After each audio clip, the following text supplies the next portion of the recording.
big of a challenge is Kyler Murray? I mean, I know you guys have had your struggles with Charlie Brewer when he kind of, when things broke down, he took off running. Murray is a little bit more design run, I guess, than that. Yeah, he's really good. We all know that. I could stand up here and talk about what he's done, but the basis of defense in football is everybody has a gap responsibility. Everybody has his own coverage or man coverage. The one player you can't or have a hard time accounting for is the quarterback. And the difference between what he presents versus what they had the last few years is it is not a potential 8 or 10 yard run. He might go 60 yards and score.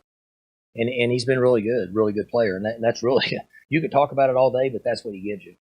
I mean, you're going to have to try to rally to defend everything, and then you got to take care of him secondary. And when you are trying to defend a player that's that active, it's not always easy, which has been evident if you watch their games this year. Mike, your defense against Texas was pretty good, and you wanted to take their receivers out of it. You limited them. It also looked like somebody was spying Ellinger in that game. Can you spy Kyler? Is he so good that even a spy is kind of ineffective against him because spy gets caught up in traffic and so? I'm not saying that it's not a good plan to do it. I'm not saying people haven't tried it. I haven't seen it work very good for him. If you were to spy him, it would have to be of somebody that's really fast because he runs pretty good. So there have been attempts. There have been sometimes it's been successful, but you remember now if you spy him, then you're giving up something somewhere else. So you got to really have a good plan and a good reason for it would be my guess. I meet with all those guys later in the afternoon, and I would know a lot more then. But I would just say it would be a choice based on what you think your concept is and your best opportunity at that particular time. One more thing out of the Baylor game. I know your background. I know who your coaches were going through, football. I know you can't stand lack of discipline. How did you address that with your guys? Because I know that was probably way overboard what you're willing to put up with on Saturday. Well, we've had that issue the majority of the year. We've had more face masks, more late hits, more 15-yard penalties, more chop blocks than I've had in years, I would guess. I mean, I may be off a little bit there. I didn't actually do the numbers to specifics, but what I did was I was really honest with them because that's usually what I do because it works better. I said, with approximately 8 minutes to go in the game, you played on the road. You were ahead 10 points. You already had 100 yards in penalties. The coaches messed up and gave him a block punt for a touchdown. You were still ahead 10 points. And then you ended up with 130-something yards in penalties. And we end up losing the game. 2 weeks ago, you beat a good Texas team, and you left 6 points on the board, and you played reasonably sound in those areas. But the point being is you still were ahead by 10 points with 8 minutes after 100 yards of penalties and multiple drives being extended by things that we could have avoided. And we're not a good enough team to do that, to get away with that. And so that's what I told them. And that we would continue to coach it. It has been talked about. It has been preached. I'm going to say literally over 100 times that I've said it during the last 3 months. Smart, disciplined football. Pull off, no late hits, be in good position. Sometimes you're going to get a face mask like the one against Enoch, I don't know, whenever that was a while back. I mean, the guy was down and the kid moved and his hand caught it. Sometimes that's going to happen if you're playing aggressive. We had a late hit on a quarterback against, I don't know, maybe Iowa State or Tech. I can't remember, where Bunnage was fighting to get to him and he hit him down low. He didn't mean to hit him low. He's trying to get to the quarterback. They flagged him based on the rule. I don't have a problem with that. Trey Carter went to the quarterback's face late for no reason and extended a drive. They're going to have to punt off their own 18-yard line. I got a problem with that. So there's a point where coaches coach and there's accountability and players have to play and there's accountability. And then I'm in charge of all of it. So basically what you said keeps me from sleeping at night. If I lose a game and I get beat, I'm good. That's part of life. But if I give a game away, in my opinion, when I don't play the way I should or don't play smart football, I got a problem with that. I'm not taking anything away from Matt and what Baylor's done. He's done a great job with them just in 1 year of resurging, and they're fundamentally sound and all that. I'm just telling you the way I feel. So that's what I told the team. That's what I told the coaches. We got to do a better job, right? The illustration Saturday tells us we're not doing a good enough job of coaching discipline and structure. Now, there's different ways to do that. Some people spank their kids. Some people put them in timeout. Some people ground them. Some people take their phone. There's different ways to handle that. And so we will address those issues. But we certainly can't play good football and have a chance to be successful when the clock expires with all those different situations that happened on Saturday. You mentioned just now, taking a phone away. What ways can you penalize players for committing penalties? Well, it's real simple, right? You take them out of the game. You don't put them back in. Is that what you're going to have to start doing, you think? Well, I don't know. I mean, there's give and take, right? You got kids yet? No. Okay, so whenever you get kids and they get to a certain age, I've gone through this. Okay, I'm going to punish you and you're not driving your car for 2 weeks. Well, you're pretty much miserable for 2 weeks because he can be begging you for a ride. But you got to do it if you want to try to enforce any discipline. It's no different with these guys. So if your best guys are on the field that give you the best chance to win and they're not playing smart football and we're not getting any results. See, I've been fortunate for 14 years. I really haven't been faced with this. We haven't really had to deal with it, but it is now. So at some point you got to say, okay, listen, if you're going to be selfish because you're taking away from the other 10 guys, then you're going to have to come over here and stand by us. And then we have to put a guy in that may be less experienced or maybe not as athletic. So you really hurt the whole team. But I don't know what other options we're faced with at this particular time because what I've been doing is not working. That's just the way it is. I've been wrong before. So what role, Mike, you talk about the coaches and the accountability of the players. What role do the teammates play in that? John, it's interesting. The thing that I worry about as a head coach, and I don't worry about a lot, but one thing is that I talk too much to them because at some point, if you're always on somebody, like raising kids, at some point they just quit listening to you.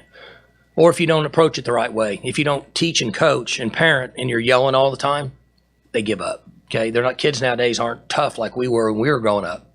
They're different. So there comes a time where you have to have just real accountability. And I mean, I feel good about our football team's practicing. They practiced great last night. Their enthusiasm level was really good. They practiced good last week. So the things that have to happen is that we have to start making changes in those situations because you have two kind of goals in an organization, a corporation. You got short-term and long-term. And you have to make short-term decisions, but they have to benefit the long-term of the organization, which is this team, or they're not going to be beneficial. Short-term decisions usually aren't very good. And we have tried to make some short-term, not me, because I usually make those decisions, and it's not worked out. So I'm going to start looking into making long-term decisions. And hopefully the leaders on the team, and I'm going to get back to your original question, those guys have to say, look, that's not going to happen anymore. Coach Gundy's told you that over 100 times this year. I'm telling you now, we're not doing that. That's what has to happen. In the old days, they handled it, what was that movie with Jack Nicholson? What was it? The military one. You need me on that wall. Yeah. What was that called? You good man. No, I know what they did to him. Code Red. Code Red. I'm not saying there was that type of abuse, but there was Code Reds basically means somebody, Emmanuel Ogbaugh, he made sure that didn't happen again. It didn't have to be me. And the peers are way more powerful than the coaches. When you say short-term versus long-term decisions, is that essentially what you were getting at with Nathan, taking a guy out of the game versus Nathan? When you were talking to him? Short-term. I thought I had a player named Nathan. I was like, who the hell is Nathan? Well, I'm just giving you options. I haven't made any decisions. Okay, but what I did is I explained to the staff that 2 weeks ago, our illustration, or how many weeks ago at Kansas State, wasn't very good. We didn't play very good. Against Texas, they drew us a good picture. Well, at Baylor, everything we did was pretty good. We need to be a little better against the rush. And if you didn't extend so many drives defensively, you'd have been a lot happier because the yards would have been considerably less and probably the points, but it didn't work that way. So now the illustration they gave us is we're not a disciplined football team. The coaches messed up on the punt. That wasn't the players. That was our fault. So we have to be a more disciplined football team, and the decisions that we have to make from here on out have to be so that if I don't come in at curfew, that I'm not losing my truck for 2 weeks, I'm losing my truck for 2 months. Do I want to lose my truck for 2 months and stay out after curfew? Well, that's your choice. That's what has to happen. I'm trying to give you the best illustration. But I will say this, I don't have all the answers because people ask me all the time. If I did, I'd already done it. I would have already put it into effect. Some of it's youth, some of it's immaturity, some of it's when they get frustrated. Some of it's maybe they're getting a little fatigued, being out of position and reaching and grabbing, different things like that. So there is no easy answer, but we'll come up with one. You mentioned the players being an important voice in terms of policing themselves. Does a picture that they painted Saturday make you concerned at all that they tuned out the conversations about discipline? Oh, no, they didn't tune it out. I don't think we're to that point. That's what I was saying with John. I don't see that at all with this team. I don't see lack of efforts. I don't see frustration that's created animosity on the team. I don't see any of that. And I have seen it before, but I don't see any of that. I don't think they're tuning us out. We're just not getting results. So the penalty has to be a little more strenuous, and maybe we can get some results. What other options or reasons are you seeing for some inconsistencies from game to game, and sometimes within games where you have really great stretches and stretches that aren't so good? I'm all in on you.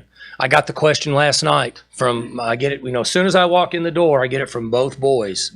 And seriously, I'm not joking. It's bang, bang, bang, bang, this. And then last night, about right before 10 o'clock, it was, how can you play like you did against Texas and then play like you did against Baylor?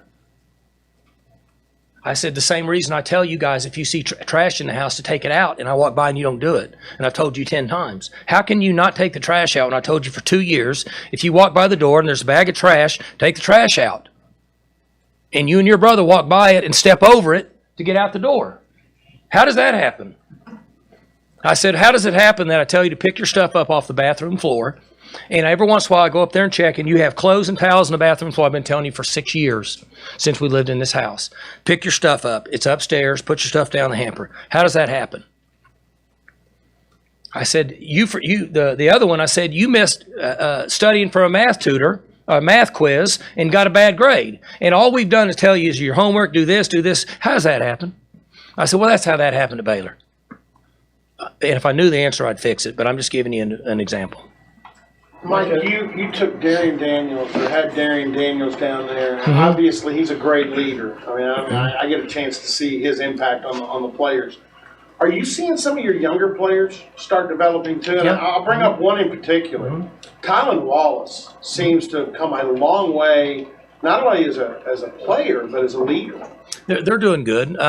The overall number of guys like that on this team has been down. I said that from day one. You lose a lot of guys, and some guys are trying to find themselves, and so you don't just step up and lead. You have to have some things that go into that.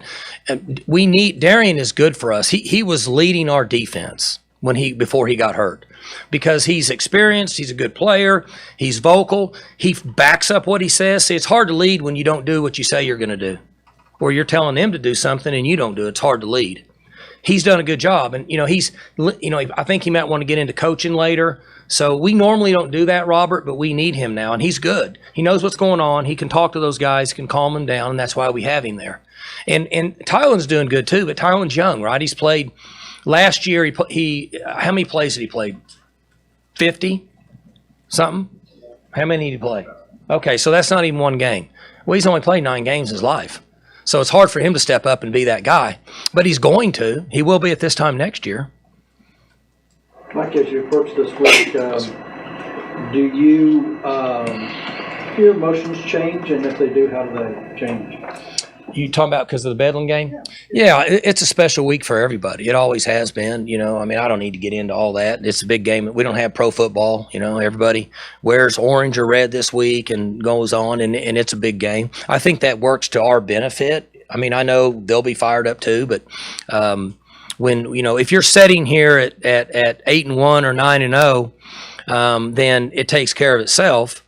The question came up last week. You had Texas, you had primetime TV. Now you're going to Baylor. You're playing on the road. You play at 11 a.m. How do you get them ready? Well, that's why you start from the beginning and say, listen, if we're going to play somewhere and both teams are undefeated, we're playing for a berth in the conference championship game, and there's 100,000 people there, this is how you play. Well, you do the same thing if you're playing in a sandlot and nobody's watching.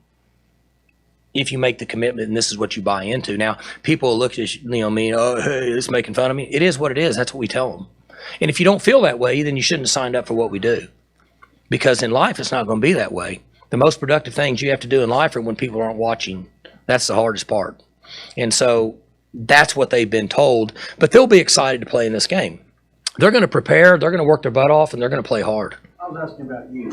I don't. I'm the same. Not really. I mean, I try to find a nice shirt to wear today for y'all.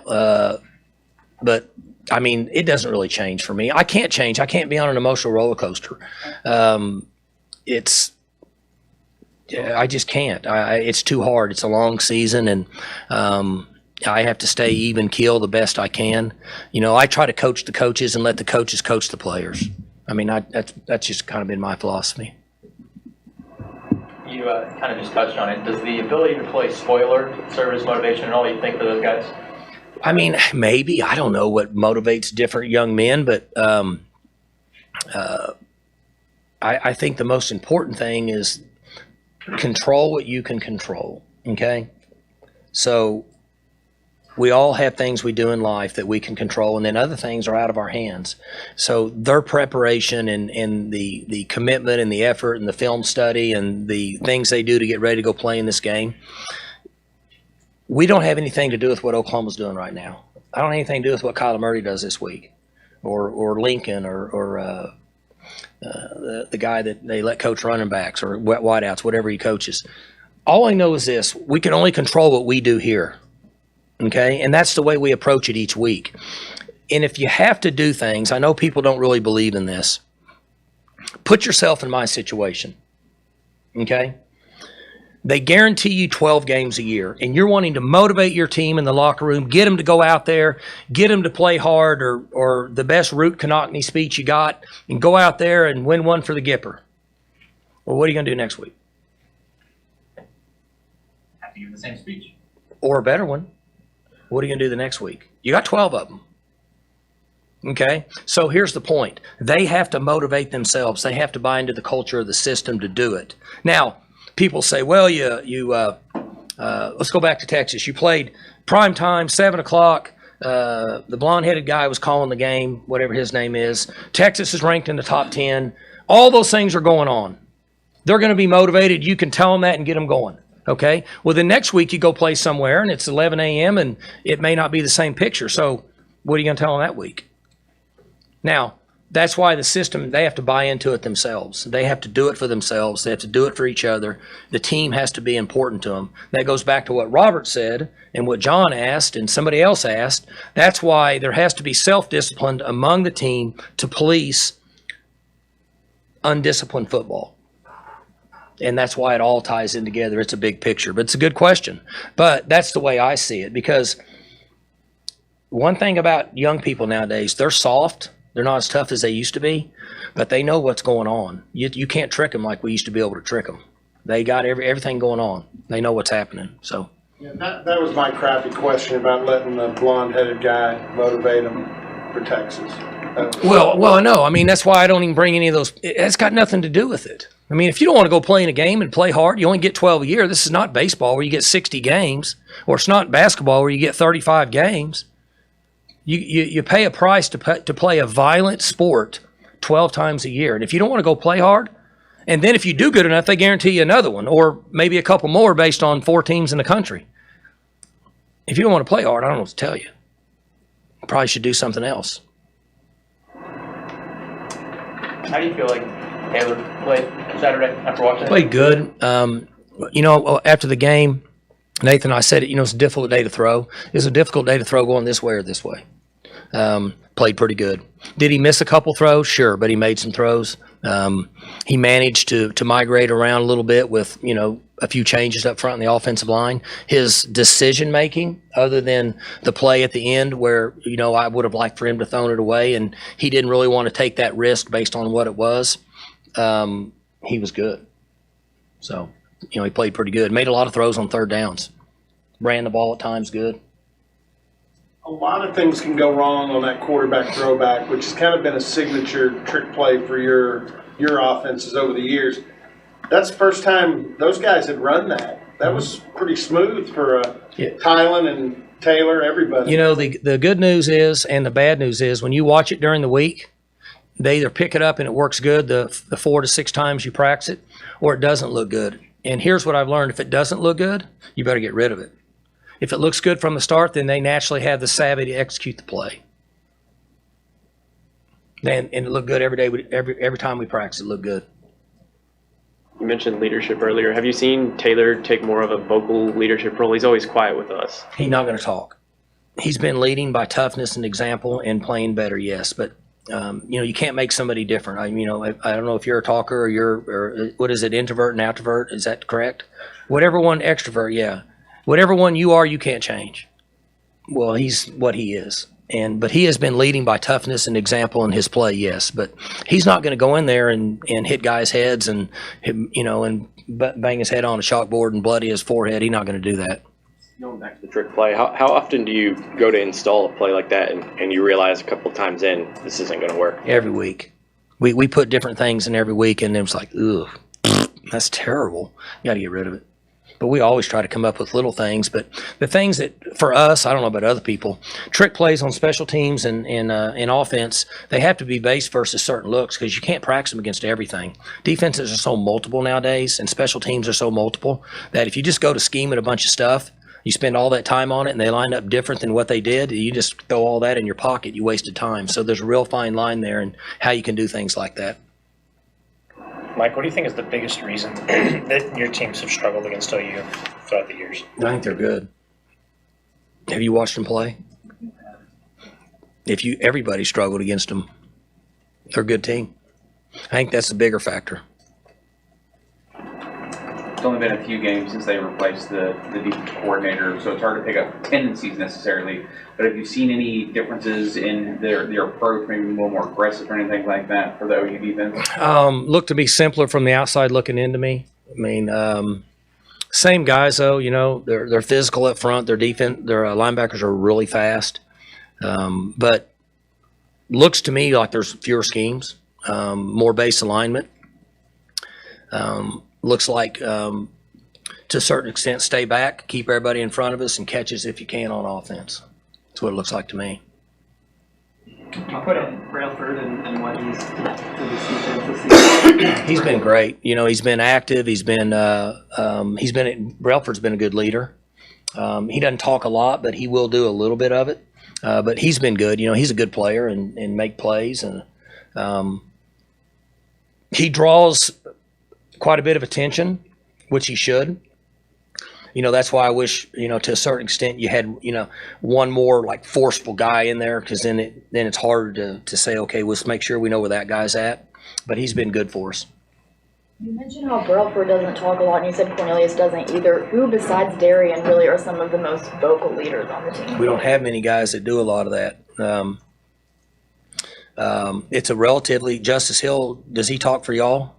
No. Okay, so, I think that sometimes you guys just think I make stuff up, but I told you early in the year we don't have a lot of those guys that talk. Tyron Johnson does a pretty good job of it. He'll do some of it. Justice doesn't talk much. JD's doing a better job. JD's doing a nice job. He's got a little bit of it to him. Justice, was that the bad guy or what? Somebody was trying to get us some hot lunch. Y'all better leave her food alone. So anyway, Justice is doing a good job. There's others. I just can't think of them right now. But I don't want to stress too much on that versus if we would be more disciplined in our play, and not get in our own way, or I should say get out of our way, we'd be a lot better off. You mentioned the skill players on offense. Can it be an offensive lineman that can be vocal, like a Crabtree last year kind of was before he got injured? You're saying, is there one? As a vocal leader, can there be? Sure, yeah. 72 does a good job. He does a pretty good job with it. 75 doesn't talk. We've played musical chairs at the tackle spots, and Tevin doesn't talk. So those guys are just kind of quiet guys. They go about their job, and it's not like you have a bunch of those guys. We've not had just lots of guys on both sides of the ball that have done it, but Trey Flowers carried guys. Chad Whitener carried us for a few years. Mason that's what he did, You only need a couple, but it's just kind of been one of those years where we got a lot of guys that don't really talk a lot, So. Best you ever had? Who's the best you ever had in that regard? Was Pettigrew that kind of guy? He was, right? I'm talking about who's the best guy you ever had in regard to policing and setting things straight and being vocal. I always thought Pettigrew seemed that way. Well, Pettigrew was the absolute best. Pettigrew's the one that started this program. I've told you all that story. I don't want to waste y'all's time on that story. Pettigrew would be the guy because I didn't have to do anything. He did it. I'm glad you brought him up because I would have forgot him. That's a long time ago. But Pettigrew enforced it. He enforced everything. He took care of it all. He was old school. Yeah. Mike, do you, I know it's different for every kid, but is there a time frame that you see a kid step up and the light comes on and they figure it out? Is it in the off season, or do you see that some during the season? Any particular kid? Any particular position you're talking about? No, not really. We've been kind of talking about leadership, and I'm just wondering, does that happen more in the off season, or does it happen during the season? Both. Their off season is so difficult that you'll see guys step up and do that. And then sometimes you'll see it during the season. It would be unfair for me to say it was one or the other. It's both. You've seen it. And like somebody mentioned Tylen, he's getting there now because he feels good about what he's doing, and so he's starting to do that. You were able to put in a few freshmen who hadn't played before, and on Saturday going forward, anyone who hasn't played yet is guaranteed to register. Do you feel like now you have some more flexibility in these final few games? Well, we got a lot of flexibility, but we don't really, at this point, have anybody that we think that could, give us a better chance to have success with where we're at. Fortunately, we've stayed pretty healthy, so we hadn't had to make any of those major changes in the last few games. You mentioned short-term, long-term decisions. If you get the opportunity, and you may not. These all may be slobber knocker games, the last three. Is there a list of guys who like to get his feet wet or anything like that, or do you even think that way? I mean, we're just not in that position right now. Maybe that's something we rethink next year as far as, if early in the year, if you're fortunate enough and you're ahead, put in freshmen more so than now. But there's just so much that goes into it. Like, I'll give you an example. I didn't know we were going to have such a rash of injuries or at the wideout spot, and then when you throw McCleskey leaving and then the injuries we had. If we would have known that, we'd have probably played somebody earlier to get somebody ready later. But we didn't think that would happen. It's just really hard to predict when that's going to happen. And then offensive linemen in most cases aren't ready. They're not ready in the first and second game of the year to go out there. And people say, well, just let them go get their feet wet. Well, that's all real good when you're trying to throw a pass and there's three people coming and hitting you. That guy's getting worse than getting his feet wet. You got to be able to protect those backs and protect the quarterbacks too. So there's just a lot that goes into it. Like that targeting call on Tylen in the first half of last week's game. It's the second time it's happened to him this year. They were both overturned, but does that kind of concern you, thinking that it's happened twice and that another one like that and he could be thrown out of the game? Yes. Yeah. We talked about it on the headphones. He's doing it the right way. He's getting below and he's dropping his shoulder and he's really good at it. But I would like it to be about 12 inches lower down here, and then I don't have to worry about it because we can't afford to lose him for a game. But and they've been clean. They've been good. It was officiated properly. It looked like it could potentially be a targeting. They flagged it. They reviewed it. It wasn't. They said you're all good, but it does make us nervous. Yes. You talked about how much you guys have practiced that with all the receivers, and you guys have been known as a great blocking team. Have you talked with maybe like a coordinator of officials or something about what you guys have to do to make sure that it's not called a targeting? We've done all that. We do all that, and we have a good idea. But here's where you have an issue is that he's so close that when he's coming in to hit that guy like this, if that guy were to see him, like if it was you, and you were to see a collision, what's the first thing you do naturally? You protect yourself, right? I mean, you're not going to do this. You're going to flinch and protect yourself. If that were to happen, it could actually be contact, and then he would be out. And so that's why we have to be really careful with it, because fortunately they have not seen him coming yet. And if they do and they react and start to move and it gets down, because, that's what happens when you're tackling a ball carrier. You're going to tackle him, then he lowers his head, and you tackle him in a down position. And if you hit him, they're going to penalize you, even though that he dropped his level. You're still going to lose. That's what can happen with Tylen's. He's got to be careful. But it's hard to coach. It's like you're telling defensive ends to get to the quarterback, get to the quarterback, get to the quarterback. They're fighting to get there, and then they fall on their feet and they flag you. What do you do? Versus like last week with Trey, he put his hands up in his face. You can stop that. We don't have to do that. So there's just different ways to handle all those areas. 2014, you guys went into Norman on kind of a down year, getting a win for bowl eligibility. Do you see any comparisons with this year's Bedlam matchup? Gosh, I mean, maybe not for them. I don't know. I can't even remember what their record was in. I don't know. Yeah, I would say that they're a different team now than they were then. Just looking, I don't know. But one thing, I get asked that a lot, but I don't make any comparisons. This is a completely different team than then, and to make comparisons is unfair because it's just, you could probably ask most of them about it, and they wouldn't even be able to tell you. So, well, I give you all a good example, and I know I got to go because I got to do my TV show. Let me make sure I get this right. Y'all like this. Okay. You were asking about the penalties and how to handle it. Somebody was. What do you do? You got off on trash and dirty clothes in the bathroom, right? Okay. So when I started my talk to the team Sunday night on about you were 100 yards in penalties, you're up by 10, 8 minutes left, that deal. And then you played against Texas and you did this and all that. And so I said, we're struggling with discipline, things we talk about all the time. And so I used James Franklin, who's a friend of mine that I coached at Maryland with. And I said, okay, you guys saw a month ago when Penn State played, I think it was Ohio State, and they lost by 1 point. And I just happened to be watching that night on TV. And he said, we're showing up at meetings on time. I don't want anybody a minute late. I want you wearing the right stuff. I don't want any missed assignments. I don't want any of this. All these different things.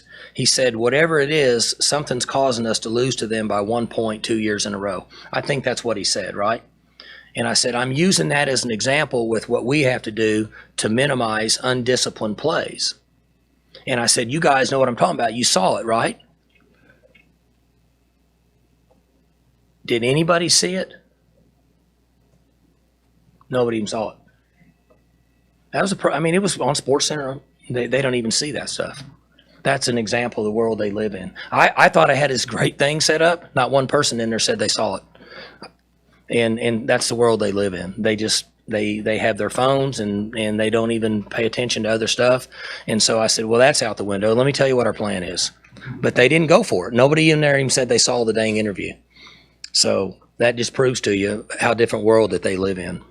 You even mentioned to your players voting tomorrow. Mm-hmm. Is that you did? Yeah, 2 months ago, we made every one of them sign up and be eligible to vote. I don't care if you vote or not. That's your choice. You need to vote if you want to live in this country. But you need to go sign up, and you need to make yourself eligible to vote. But from that point on, they're on their own.